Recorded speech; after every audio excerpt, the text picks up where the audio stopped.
سورہ محمد کی آیت نمبر 12 تک ہم پڑھ چکے ہیں. آج آیت نمبر 13 سے پڑھ رہے ہیں. کل والے درس کے آخر میں ہم یہ پڑھ کر آئے تھے کہ والذین کفروا یتمتعون ویأکلون کما تأکل الانعام والنار مثوی لہم، کہ وہ لوگ جو کافر ہیں، نافرمان ہیں، یتمتعون، وہ دنیا کے اندر مزے کر رہے ہیں، یہاں کی نعمتوں سے لطف اندوز ہو رہے ہیں، لذت لے رہے ہیں. وَيَأْكُلُونَ كَمَا تَأْكُلُ الْأَنْعَامُ، اور وہ کھاتے ہیں ویسے جیسے کہ جانور کھاتے ہیں. تو ان کے کھانے کو جانوروں کے کھانے کے ساتھ تشبیہ دی گئی. مفسرین یہ لکھتے ہیں کہ ایک تو یہ تشبیہ ہے حلال اور حرام کی تمیز نہ کرنے میں، کہ جس طریقے سے جانور حلال اور حرام کی تمیز نہیں کرتا ہے، اسی طریقے سے یہ بھی حلال اور حرام کی تمیز نہیں کرتے ہیں. جو ملتا ہے بس اسی کو جو ہے ہڑپ کرتے جاتے ہیں، کھاتے جاتے ہیں. دوسری یہ مشابہت ہے، تشبیہ ہے جانوروں کے ساتھ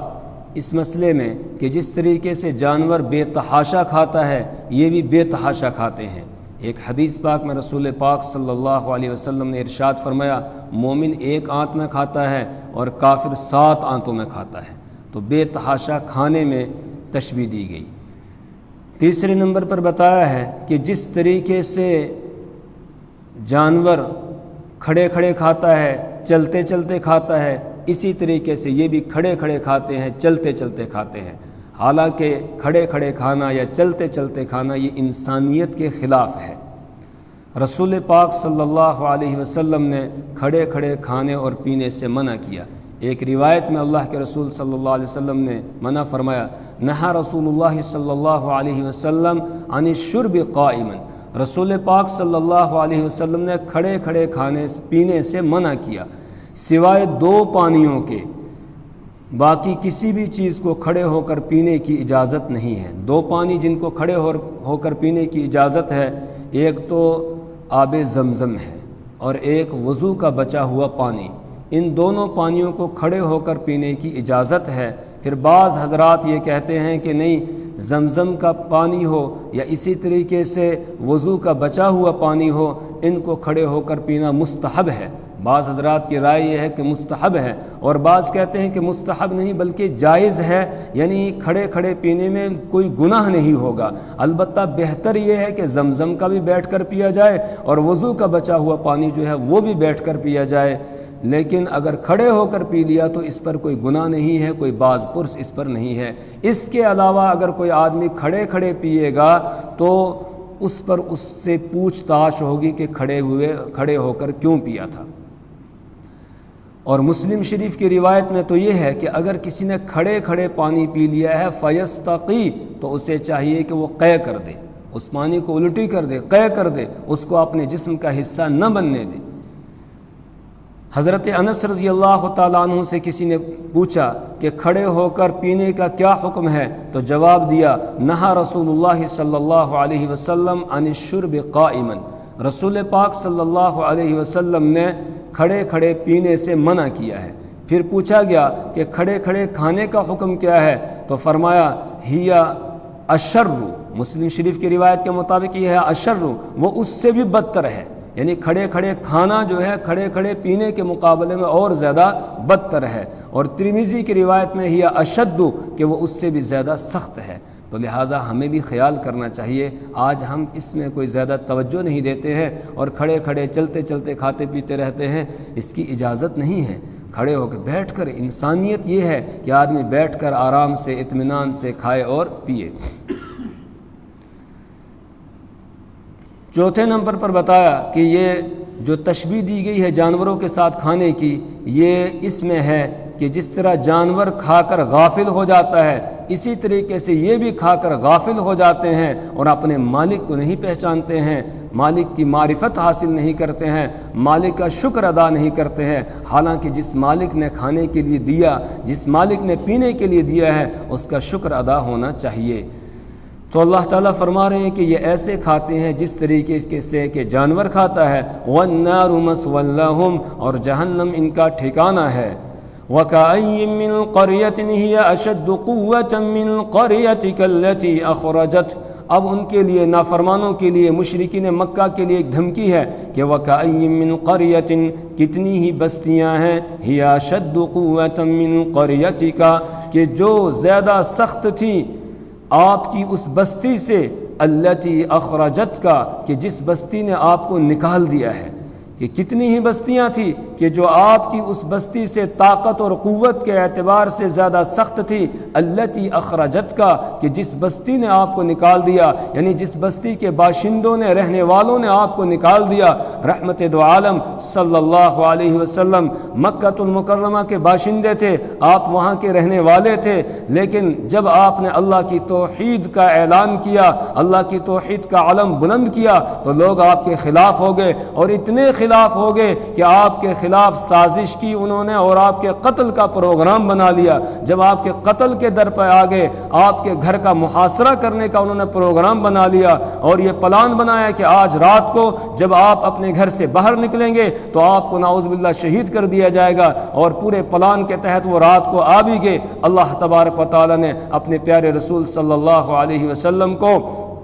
صحیح سالم وہاں سے نکال لیا، اور روایات میں ہے کہ رسول پاک صلی اللہ علیہ وسلم کو حکم ہوا ایک مٹھی مٹی کی اٹھاؤ اور ان کی طرف جو ہے اس طریقے سے پھینک دو۔ رسول پاک صلی اللہ علیہ وسلم نے ایک مٹھی مٹی کی اٹھائی اور ان کی طرف پھینک دی، اور آپ بیچ میں سے نکل کر آ گئے۔ وہ اپنے سروں کو جھاڑتے رہے، اپنی آنکھوں کو ملتے رہے، آپ نکل کے آگے سورہ یاسین کی ابتدائی آیات پڑھتے ہوئے، اور پھر آپ وہاں سے سیدنا ابوبکر صدیق رضی اللہ تعالیٰ عنہ کے گھر پہنچے، وہاں سے غار ثور میں جا کر 3 دن تک قیام کیا، اس کے بعد پھر وہاں سے سفر کیا اور مدینہ طیبہ رسول پاک صلی اللہ علیہ وسلم پہنچ گئے۔ اسی کا تذکرہ اللہ فرما رہے ہیں کہ کتنی ہی بستیاں تھیں جو طاقت اور قوت کے اعتبار سے آپ کی اس بستی سے زیادہ تھیں، التی اخرجت کا، جنہوں نے آپ کو نکالا ہے۔ اہلکناہم، ان تمام بستیوں کو ہم نے ہلاک کر دیا۔ اہلکنا کا تعلق اس سے پیچھے شروع کی جو ابتدا ہے آیت کی اس کے ساتھ کہ وَكَأَيٍّ مِّن قَرْيَةٍ أَهْلَكْنَاهُمْ، کتنی ہی بستیاں تھیں جن کو ہم نے ہلاک کر دیا،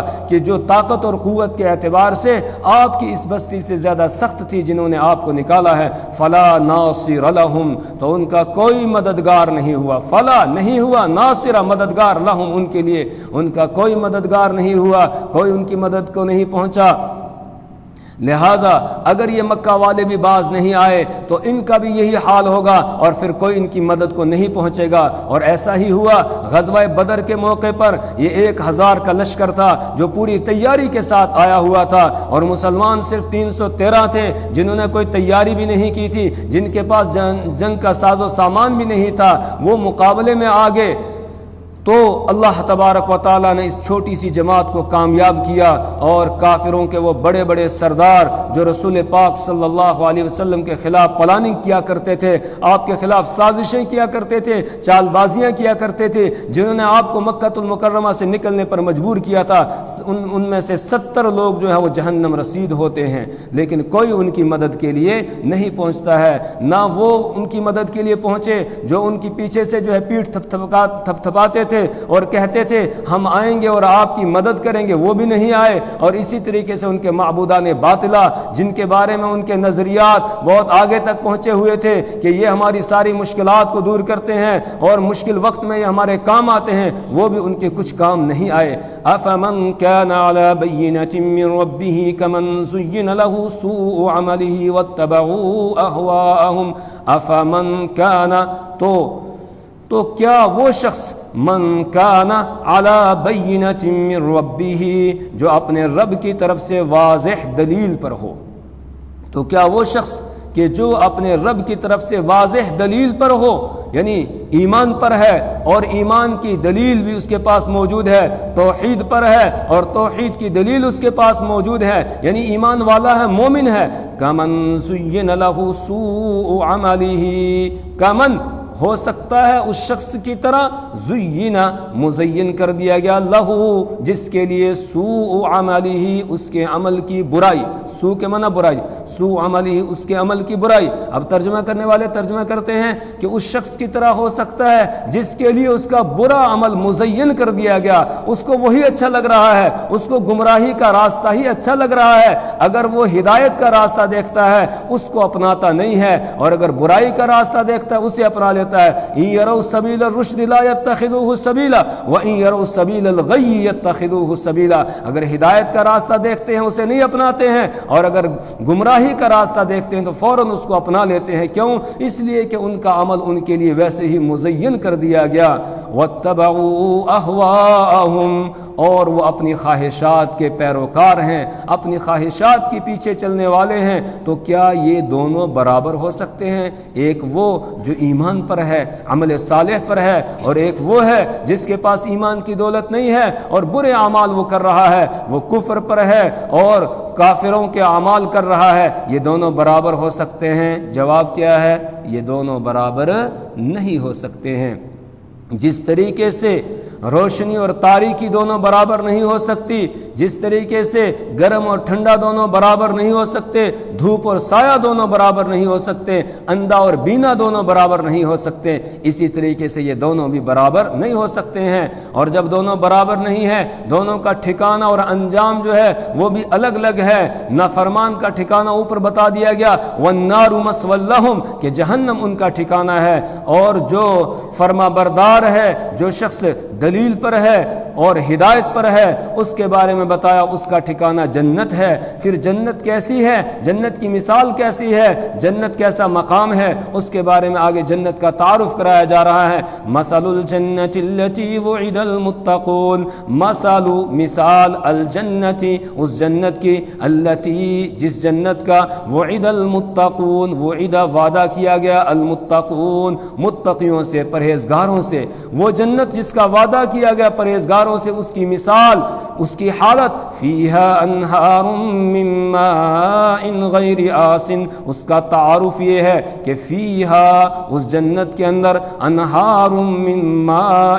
پانی کی نہریں ہیں، غیر آسن ایسے پانی کی نہریں ہیں کہ جو بدبودار نہیں ہے، جو خراب نہیں ہے۔ یہاں دنیا کے اندر تھوڑے دن ہمارا پانی رہتا ہے تو کچھ دنوں کے بعد اس کے اندر تعفن پیدا ہو جاتا ہے، بدبو پیدا ہو جاتی ہے، اس کا ذائقہ بدل جاتا ہے، اس کا رنگ بدل جاتا ہے، اس کی بو بدل جاتی ہے۔ لیکن جنت کے اندر جو پانی کی نہریں ہوں گی، کبھی بھی ان کا ذائقہ نہیں بدلے گا، کبھی ان کا رنگ نہیں بدلے گا، کبھی ان کے اندر بو جو ہے وہ پیدا نہیں ہوگی۔ اس لیے فرمایا فیہا انہار من ماء غیر آسن، کہ جنت کے اندر پانی کی نہریں ہوں گی، غیر آسن جو پانی کبھی خراب نہیں ہوگا، جس کے اندر کبھی کوئی تغیر نہیں ہوگا، تبدیلی نہیں ہوگی۔ وانہار من لبن لم یتغیر طعمہ، اور دودھ کی نہریں ہوں گی، وانہار من لبن وہ دودھ جس کے لیے ہم یہاں ترستے ہیں، اس دودھ کی نہریں وہاں پر بہہ رہی ہوں گی۔ وانہار من لبن اور دودھ کی نہریں ہوں گی، لم یتغیر طعمہ کہ جس کا مزہ کبھی بھی بدلے گا نہیں۔ دنیا کے اندر ہمارا دودھ ہوتا ہے، یہ خراب ہو جاتا ہے، تھوڑی دیر اس کو رکھا جائے، 1-2 دن 3 دن تو یہ خراب ہو جاتا ہے، پھٹ جاتا ہے۔ لیکن جنت کے اندر جو دودھ کی نہریں ہوں گی، ان کے اندر کوئی تغیر نہیں ہوگا، کوئی بدلاؤ نہیں آئے گا، ان کا مزہ جو ہے اس میں کوئی تبدیلی نہیں آئے گی۔ وَأَنْهَارٌ مِّنْ خَمْرٍ لَذَّةٍ لِّلشَّارِبِينَ اور تیسری نہر ہوگی شراب کی، وَأَنْهَارٌ مِّنْ خَمْرٍ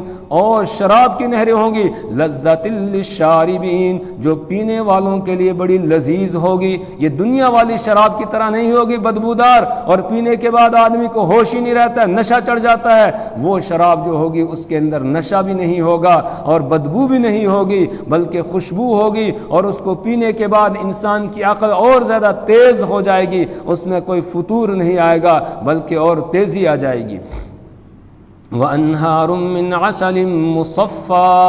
وَأَنْهَارٌ مِّنْ عَسَلٍ مُّصَفًّى اور شہد کی نہریں ہوں گی جو صاف ستھرا ہوگا، صاف شہد ہوگا، صاف شفاف قسم کا شہد ہوگا، اس شہد کی نہریں بہہ رہی ہوں گی۔ یہ 4 قسم کی نہریں ہیں جن کے بارے میں رحمت دو عالم صلی اللہ علیہ وسلم نے ارشاد فرمایا کہ جنت کا سب سے اونچا درجہ، سب سے اوپر والا درجہ جو ہے وہ جنت الفردوس ہے، اسی کے اوپر اللہ کا عرش ہے، لہٰذا اللہ کے عرش کے پاس سے یہ نہریں بہتی ہیں، اور پوری جنت کے اندر ہر جنتی کے گھر کے باہر سے جو ہے یہ بہہ رہی ہوگی، کہیں دور نہیں جانا پڑے گا، بلکہ ہر جنتی کے دروازے پر ہی یہ 4 نہریں جو ہے وہ بہہ رہی ہوں گی۔ اب جو پینا چاہے وہ پیے گا، کوئی پریشانی اور تکلیف اس کو وہاں سے پینے میں نہیں ہوگی۔ وَلَهُمْ فِيهَا مِن كُلِّ الثَّمَرَاتِ وَلَهُمْ اور ان کے لیے فِيهَا ان کے لیے ہے جنت کے اندر مِن كُلِّ الثَّمَرَاتِ ہر قسم کے میوے، ہر قسم کے میوے ہوں گے جنت کے اندر،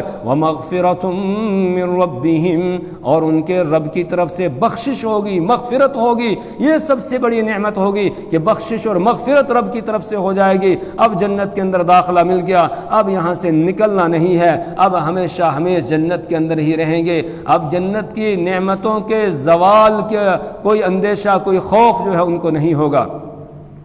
كمن هو خالد في النار وسقوا ماء حميما فقطع امعاءهم ایک طرف تو یہ شخص ہے جو جنت کی نعمتوں کے اندر ہے، جنت کی یہ نہریں اس کے گھر کے باہر سے بہہ رہی ہے، اور جدھر چاہے گا یفجرونها تفجیرا، جدھر وہ بہانا چاہیں گے ادھر ہی نہر بہے گی۔ جس طریقے سے ہمارے دل میں آتا ہے یہ نہر یہاں نہیں بلکہ یہاں سے ہونی چاہیے تھی، جیسا ہی دل کے اندر آئے گا کہ یہاں سے ہونی چاہیے تھی، بس وہ وہیں سے اسی طرف سے جو ہے وہ چل پڑے گی، ان کے اختیار میں ہوگی، جدھر وہ چاہیں گے ان نہروں کو بہائیں گے۔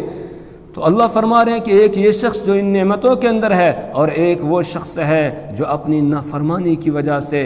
اپنی بد کرداری کی وجہ سے، اپنے رب کی نافرمانی کرنے کی وجہ سے ہمیشہ کے لیے جہنم کے اندر ڈال دیا گیا ہے۔ کیا یہ دونوں برابر ہو سکتے ہیں؟ کامن تو یہ شخص جو یہ نعمتوں میں ہے ہو سکتا ہے کامن اس شخص کی طرح ہوا خالد فی النار کہ جو ہمیشہ جہنم کے اندر رہنے والے ہیں، وَسُقُوا مَاءً حَمِيمًا اور ان کو کھولتا ہوا گرم پانی دیا جائے گا، فَقَطَّعَ أَمْعَاءَهُمْ تو پھر وہ گرم پانی ان کی انتڑیوں کو کاٹ ڈالے گا، ان کے پیٹ کے اندر کی انتڑیاں جو ہیں ان کو کاٹ ڈالے گا۔ اللہم احفظنا، اللہ ہماری حفاظت فرمائے۔ تو یہ دونوں برابر ہو سکتے ہیں، ایک طرف یہ جنت کی نعمتوں سے لطف اندوز ہونے والا آدمی ہے، اور دوسری طرف وہ ہے کہ جو ہمیشہ جہنم کے اندر رہنے والا، اور جس کو کھولتا ہوا گرم پانی دیا جائے گا، اور وہ گرم پانی بھی اس کی انتڑیوں کو اندر سے کاٹ دے گا، اور موت پھر بھی اس کو آئے گی نہیں۔ بار بار اس طریقے سے وہ یہ عذاب کا مزہ چکھتا رہے گا، اور ہر مرتبہ پہلے سے زیادہ عذاب اس کو محسوس ہوگا۔ حضرت ابو درداء رضی اللہ تعالیٰ عنہ سے روایت ہے، مشکات شریف کے اندر یہ حدیث ہے۔ حضرت ابو درداء رضی اللہ تعالیٰ عنہ فرماتے ہیں، رحمت دو عالم صلی اللہ علیہ وسلم نے ارشاد فرمایا کہ جب جہنمیوں کو جہنم کے اندر ڈالا جائے گا، ان کو شدت کی بھوک لگے گی وہاں پر، اور بھوک کی تکلیف جو ہے وہ اتنی زیادہ ہوگی کہ اس کے علاوہ جو ان کو سزائیں دی جا رہی ہے آگ سے جلانے کی، سانپوں اور بچھوؤں کے ذریعہ سے، اور طرح طرح کی جو سزا ہوگی، اس سزا سے زیادہ سخت جو ہے وہ ان کو تکلیف محسوس ہوگی کس کی؟ بھوک کی۔ جب شدت کی بھوک لگے گی تو ان کو پھر ضری نام کا کھانا جو ہے وہ کھانے کے لیے دیا جائے گا۔ لیس لہم طعام الا من ضریع تو ضری جھاڑی، جو کانٹے دار جھاڑی ہوگی، یہ ان کو کھانے کے لیے دی جائے گی، وہ اس کو کھائیں گے، وہ پیٹ کے اندر پہنچے گی، ابھی اور بھوک ان کو لگی ہوگی، پھر طعام ذا غصہ یعنی زقوم کا درخت دیا جائے گا، وہ اس کو کھائیں گے، اب یہ گلے کے اندر پھنس جائے گا، اٹک جائے گا، اور جب گلے میں کھانا اٹک جائے گا تو اس وقت جو ہے ان کو یاد آئے گا دنیا کے اندر جب کوئی لقمہ گلے میں اٹک جاتا تھا، ہم پانی پیتے تھے اوپر سے جس کی وجہ سے وہ نیچے اتر جاتا تھا، اب پانی طلب کریں گے،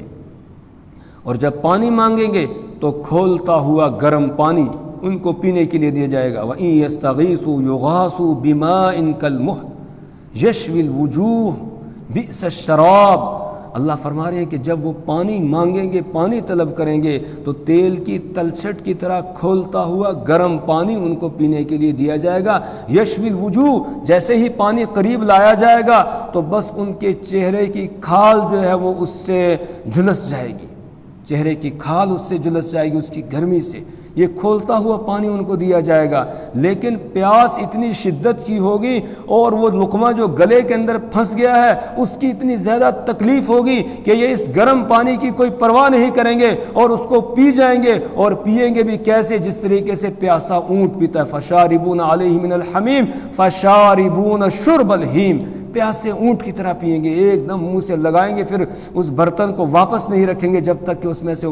پانی سارا ختم نہ ہو جائے۔ اب جب اس پانی کو پیٹ کے اندر ڈالیں گے، پئیں گے، تو یہ کھولتا ہوا گرم پانی ان کے پیٹ کی انتڑیوں کو کاٹ ڈالے گا، اور اس کے بعد پھر جو پاخانے کا راستہ ہے اس سے وہ باہر نکل کر آ جائے۔ اللہم احفظنا، اللہ حفاظت فرمائے، اللہ حفاظت فرمائے۔ اس طرح کی سزا نافرمانوں کو وہاں پر دی جائے گی۔ اسی کو یہاں بتایا وَسُقُوا مَاءً حَمِيمًا، اور ان کو کھولتا ہوا گرم پانی پلایا جائے گا۔ فَقَطَّعَ أَمْعَاءَهُمْ، تو وہ ان کی انتڑیوں کو کاٹ ڈالے گا۔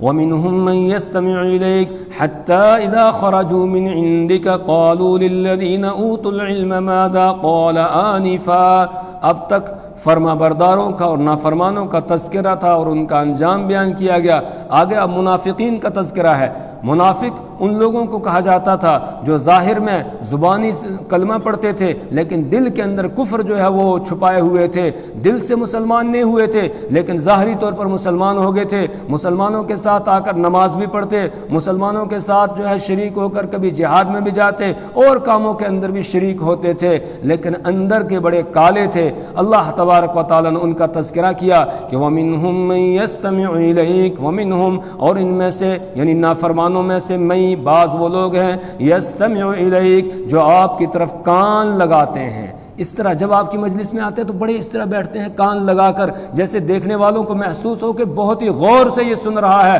حالانکہ دل کے اندر وہ مسلمانوں کے خلاف پلان بنا رہے ہوتے ہیں، وہ سن نہیں رہے ہوتے ہیں۔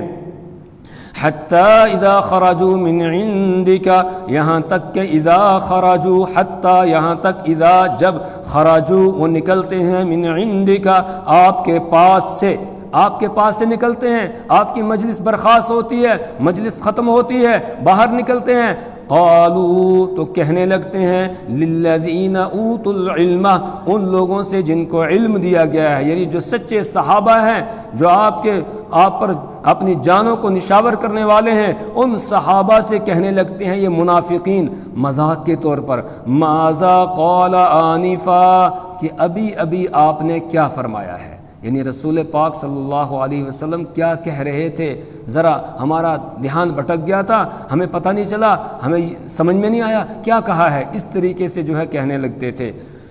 اللہ فرما رہے ہیں کہ یہ سب جو کر رہے ہیں یہ اللہ کی نافرمانی ہے۔ اولئک الذین طبع اللہ علی قلوبہم، یہی وہ لوگ ہیں کہ جن کے دلوں پر اللہ نے مہر لگا دی ہے، اور جب مہر لگ گئی اب ان کو ہدایت ملنے والی نہیں ہے۔ اور مہر لگنے کی وجہ کیا ہوئی؟ واتبعوا اہواءہم، انہوں نے اپنی خواہشات کی پیروی کی یا اپنی خواہشات پر چلتے رہے۔ ان کو کہا یہ گیا تھا لا یؤمن احدکم حتی یکون ہواہ تبعا لما جئت بہ، تم میں سے کوئی بھی شخص اس وقت تک مومن نہیں ہو سکتا ہے جب تک کہ وہ اپنی خواہشات کو میرے لائے ہوئے دین کے تابع نہ کر دے، لیکن انہوں نے ایسا نہیں کیا، یہ اپنی خواہشات پر ہی چلتے رہے، جو جی میں آیا وہی کرتے رہے، اس وجہ سے ان کے دلوں پر اللہ تبارک و تعالیٰ نے مہر لگا دی ہے، اب ان کو ہدایت ملنے والی نہیں ہے، اب ان کو ہدایت نصیب نہیں ہوگی۔ اس لیے میرے پیارے رسول صلی اللہ علیہ وسلم آپ کو ان کے متعلق پریشان ہونے کی اور غمزدہ ہونے کی ضرورت نہیں ہے۔ ہاں ان کے مقابلے میں والذین اہتدوا زادہم ہدی، وہ لوگ جو ہدایت پر آ گئے، جنہوں نے ہدایت کے راستے کو اختیار کر لیا، والذین، اور وہ لوگ اہتدوا، جنہوں نے ہدایت کو اپنا لیا، ہدایت کے راستے پر چل پڑے، زادہم ہدی، اللہ تعالیٰ ان کو بڑھاتا ہے ہدایت کے اعتبار سے، ان کے ایمان کو اور زیادہ اللہ مضبوط کر دیتا ہے۔ جب حالات آتے ہیں، پریشانیاں آتی ہیں تو وہ پیچھے نہیں ہٹتے ہیں بلکہ آگے بڑھ کر جو ہے اس کا مقابلہ کرتے ہیں اور ان کے ایمان میں اور زیادہ اضافہ ہو جاتا ہے۔ وَآتَاهُمْ تَقْوَاهُمْ، اور اللہ تعالیٰ ان کو عطا کرتا ہے ان کا تقوی، ان کی پرہیزگاری اللہ تعالیٰ ان کو دے دیتا ہے، عطا کر دیتا ہے۔ لیکن یہ منافق ہیں، ان کے دلوں کے اوپر مہر لگ جاتی ہے، ان کو ہدایت نصیب نہیں ہوتی ہے۔ اس وجہ سے یہ آپ کی مجلس میں رہنے کے باوجود، آپ کی زبان سے قرآن سننے کے باوجود، آپ کے فرامین سننے کے باوجود، آپ کی صحبت اختیار کرنے کے باوجود پھر بھی یہ ہدایت پر نہیں آتے ہیں، کیونکہ یہ ہدایت کی طرف آنا ہی نہیں چاہتے ہیں۔ اگر یہ ہدایت کی طرف آنا چاہتے اللہ ان کو بھی ہدایت دے دیتا، لیکن یہ ہدایت کی طرف آنا ہی نہیں چاہتے ہیں۔ وَيَهْدِي إِلَيْهِ مَنْ أَنَابَ، جو اللہ کی طرف انابت کرتا ہے، رجوع کرتا ہے، اللہ اس کو ہدایت دیتا ہے۔ وَالَّذِينَ جَاهَدُوا فِينَا لَنَهْدِيَنَّهُمْ سُبُلَنَا، جو ہمارے متعلق کوشش کرتا ہے، ہدایت پانے کی کوشش کرتا ہے، اللہ فرماتے ہیں ہم اس کے لیے جو ہے راستے کھول دیتے ہیں، اس کو راستہ ہم دکھا دیتے ہیں، اور جو آنا ہی نہ چاہے اس کو اللہ تبارک و تعالیٰ پھر اسی کے حوالے کر دیتا ہے۔ نُوَلِّهِ مَا تَوَلَّى وَنُصْلِهِ جہنم، اللہ فرماتے ہیں ہم کو اس کی چاہت کے مطابق چھوڑ دیتے ہیں، پھر جس راستے پر وہ چلنا چاہتے ہیں وہی ہم اس کے لیے آسان کر دیتے ہیں، البتہ انجام یہ ہوگا کہ اس کو جہنم کے اندر ہم داخل کریں گے۔ اللہ تعالی ہمیں اپنی کتاب کی سمجھ اور فہم عطا فرمائے۔ اللہ تبارک و تعالی ہمیں کامل اور مکمل ایمان عطا فرمائے۔ اللہ ہدایت پر ہمیں قائم اور دائم فرمائے تا دم آخر۔